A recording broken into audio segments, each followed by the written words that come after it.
नमस्कार, मैं अशोक कुमार ठाकुर, फाउंडर मुनि इंटरनेशनल स्कूल। दोस्तों, आज मैं आपसे कुछ बातें करना चाहता था क्योंकि मैंने ये स्कूल एक्सपेरिमेंटल कम एग्जाम्पलरी खोला था।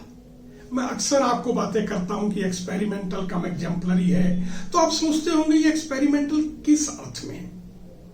मैंने आपसे कहा कि वर्तमान की समस्याओं और भविष्य की चुनौती का ये एकेडमिक आंसर है। तो आप सोचते होंगे वर्तमान की समस्या क्या है और कौन सी भविष्य की चुनौती बनेगी।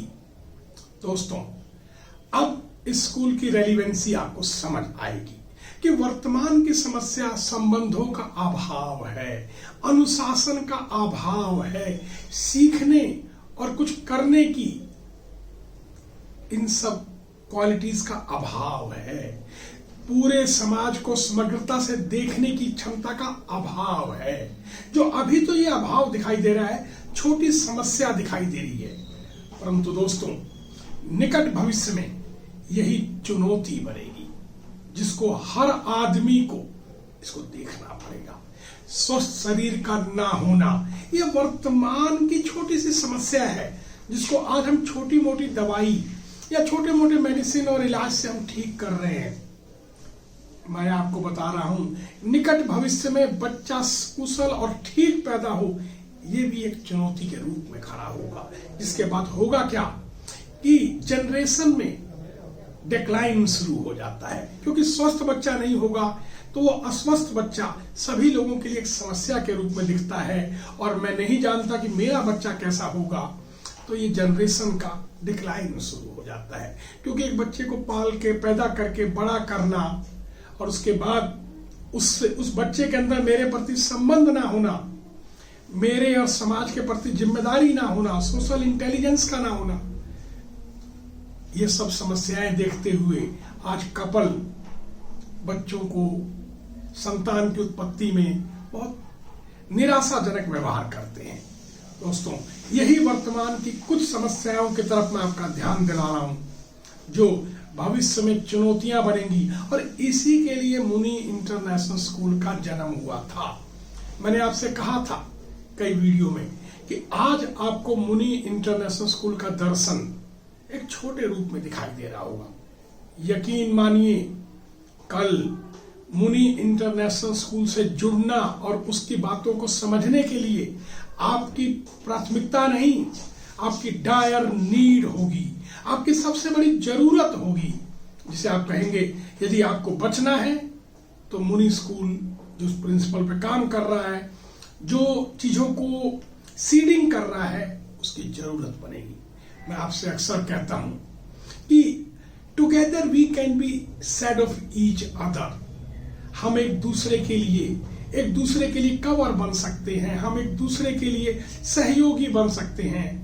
जो मैं अक्सर आपको कहता हूं कि currency of the future relevance क्या होगा, वो होगा संबंध, वो होगी व्यवस्था और वो होगा सहअस्तित्व।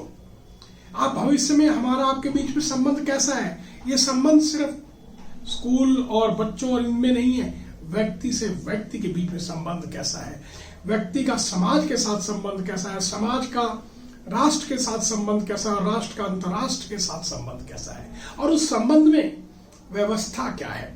क्या वो शोषण की है या पोषण की है, क्या वो उपयोगिता की है, पूरकता की है, या कंपटीशन की है, वो किसकी है। क्योंकि ये 21st सेंचुरी कंपटीशन नहीं, कोएग्जिस्टेंस की है, कोऑपरेशन की है। किसी से कंपटीशन करने में मैं अपनी जान को खतरे में क्यों डालूं। तो ये क्या व्यवस्था है उस संबंध में, और सह अस्तित्व का अर्थ मैं उसके बिना नहीं और वो मेरे बिना नहीं, हम दोनों के द्वारा एक साथ काम करने से एक अस्तित्व का निर्माण हो। इन अर्थों में ना मैं बड़ा ना वो छोटा, ना वो छोटा ना मैं बड़ा, ये सह अस्तित्व की बात कही जाए कि हम दोनों ही इक्वली इंपॉर्टेंट हैं। तो वर्ड की जो फ्यूचर रेलिवेंसी जो होगी, उसकी करेंसी होगी संबंध, व्यवस्था और सह अस्तित्व। अगर इसको अडॉप्ट नहीं किया गया, यकीन मानिए जो रोज की घटनाएं देख रहे हैं कि बच्चे ने अपने पेरेंट्स का खत्म कर दिया, बच्चों ने प्रिंसिपल पर अटैक करा, और ये बहुत सारी घटनाएं शुरुआत है ये। अभी तो घर में हर व्यक्ति के मन में राम की जगह रावण और कंस बसा हुआ है। अगर हमने सामाजिक वातावरण पर काम नहीं किया, यकीन मानिए ये रावण और ये कंस बहुत तेजी से फलते फूलते हैं, ये बहुत तेजी से रेप्लिकेट होते हैं। राम को रेप्लिकेट होने में समय लगता भी हो, रावण तो आज हर व्यक्ति के मन में है। तो अगर इससे बचना होगा तो आपको मॉडर्न गुरुकुल और नैतिक शिक्षा आधार यानी मानवीय चेतना विकास पे काम करना पड़ेगा। अन्यथा आप सब्जेक्ट के जो अपलिफ्टमेंट के लिए काम कर रहे हैं, सब्जेक्ट तो अपनी सफल होने के बाद ही इन हुआ है। सब्जेक्ट बड़ा मुद्दा नहीं है आपके लिए, और आप सिर्फ सब्जेक्ट के स्टैब्लिशमेंट के लिए काम कर रहे हैं। कैसे सब्जेक्ट को गा करके, डेमोन्स्ट्रेशन कर या उस सब्जेक्ट में म्यूजिक डाल करके या उस तरह करके समझाया जाए। देखिए, सब्जेक्ट तो स्टैब्लिश हो जाएगा, आदमी स्टैब्लिश नहीं होगा।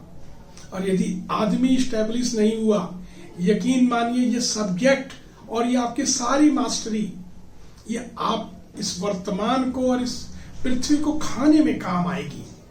और मुझे तो कभी कभी लगता है कि ये जो वर्तमान का मानव है, ये वो जनरेशन आ गई है जो अपने को खा लेने को अपनी प्रगति और विकास मानती है।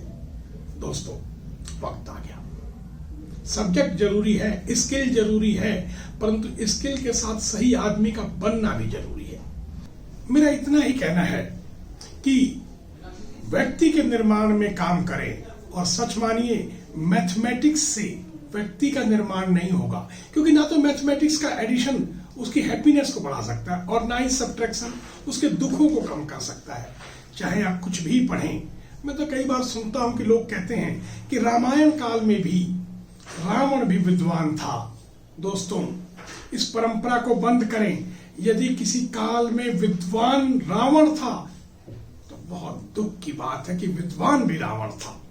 और वक्त आ गया कि हमें उस मॉडर्न गुरुकुल के उस परसेप्शन को, उस मानव चेतना विकास पर काम करें और एक बेहतर आदमी का निर्माण हो, और ये यूनेस्को के चारों गोलों को भी पूरा करे, और ये भारतीय दर्शन के हिसाब से वसुदेव कुटुंबकम का एक लर्निंग आउटकम को भी सिद्ध करे। ये समय आ गया।